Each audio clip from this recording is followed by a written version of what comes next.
Kungfu memang bukan jenis bela diri paling mematikan, tapi ia adalah induk dari berbagai macam jenis bela diri di dunia.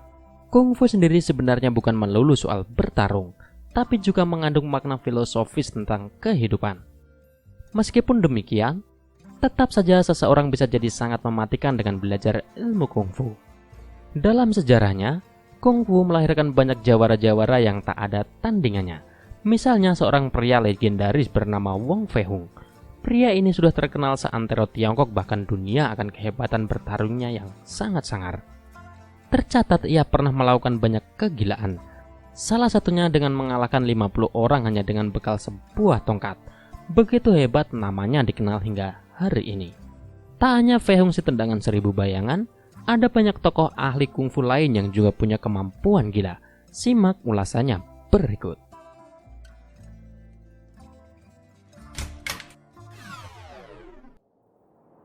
5 sesepuh Shaolin. Membahas petarung kungfu terhebat tak pernah lengkap tanpa menyinggung 5 sesepuh Shaolin. Mereka adalah Choi Tachung, Feng Taihung, Ma Chiu-hing, Wu Tak Tai, dan Le Sik Hoi. Sayangnya keterkenalan para pendekar Shaolin ini sendiri berawal dari tragedi memilukan. Diceritakan dalam sejarah, kuil para Shaolin ini dibakar oleh orang dinasti Qing lantaran sebuah sebab. Tak hanya menghancurkan bangunan, orang-orang Qing juga meracuni para biksu dan non-biksu. Hingga pada akhirnya tersisa 5 orang ini saja. Meskipun hanya 5 orang saja, para Shaolin ini berjuang mati-matian dan berhasil mengusir puluhan bahkan lebih tentara Qing.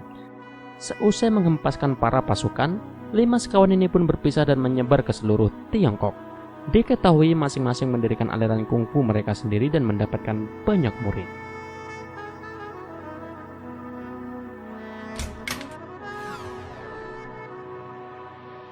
Yu Fei. Cerita tentang Yu Fei begitu mengena di hati banyak orang Tiongkok. Pasalnya ia sebagai seorang jenderal yang jasa-jasanya besar mendapatkan akhir hidup yang buruk. Yu Fei dieksekusi oleh pihak kerajaan yang selama ini dibela mati-matian. Terlepas dari akhir kisah hidup yang menyedihkan, masyarakat juga mengenal sosok ini sebagai pendekar kungfu yang brilian. Yu Fei adalah ahli kungfu yang juga menemukan alirannya sendiri, yakni Hie Xing dan Eng Jiao. Ia juga begitu ahli menggunakan senjata mulai dari pedang, tombak, tongkat, dan sekitar 18 jenis senjata lainnya. Bahkan untuk senjata Toya, kemampuan Yu Fei setara dengan keluarga Yang yang dianggap pemain Toya paling mematikan sedaratan Tiongkok.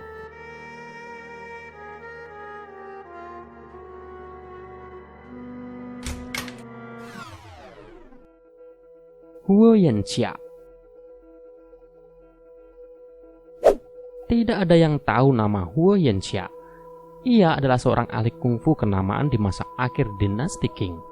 Dia memang tidak menciptakan aliran apapun, tapi kemampuannya sangat luas. Meskipun begitu hebat, masa kecil Chia cukup suram terutama karena fisiknya yang sangat mudah sakit. Ayah Chia adalah seorang guru kungfu. Ketika masih kecil, dirinya hanya bisa melihat saja karena fisiknya yang begitu lemah. Namun ia memperhatikan dengan sungguh-sungguh setiap gerakan ayahnya. Hingga akhirnya perguruan ayah Xia kedatangan seorang penantang dari Henan. Xia pun meladeni tantangan itu meskipun ayahnya tentu sangat khawatir dan ragu. Siapa sangka bocah sakit cekatan ini menang telak. Sejak saat itu dirinya makin menggila dan jadi salah satu ahli kungfu paling mematikan se-Tiongkok.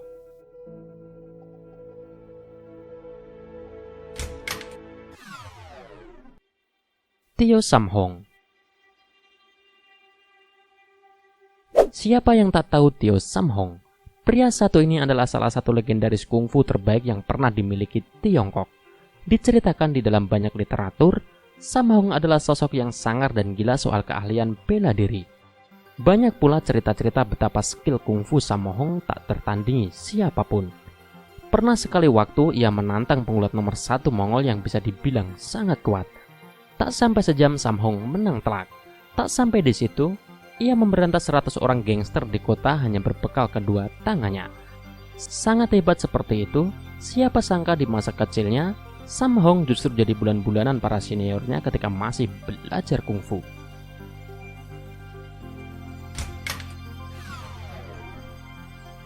Li Xiaobun. Desa Yangsa di provinsi Hebei dikenal luas sebagai tempat lahirnya kungfu. Maka tentu tak mengherankan jika di tempat ini banyak pria-pria yang menguasai aliran bela diri yang satu ini. Tapi tak semua benar-benar hebat di sini. Hanya satu orang yang sangat mematikan. Namanya adalah Li Xiaobun. Xiaobun tak hanya dikenal sebagai ahli kungfu, tapi juga pencipta aliran 8 mata angin yang legendaris dan sangat mengerikan itu.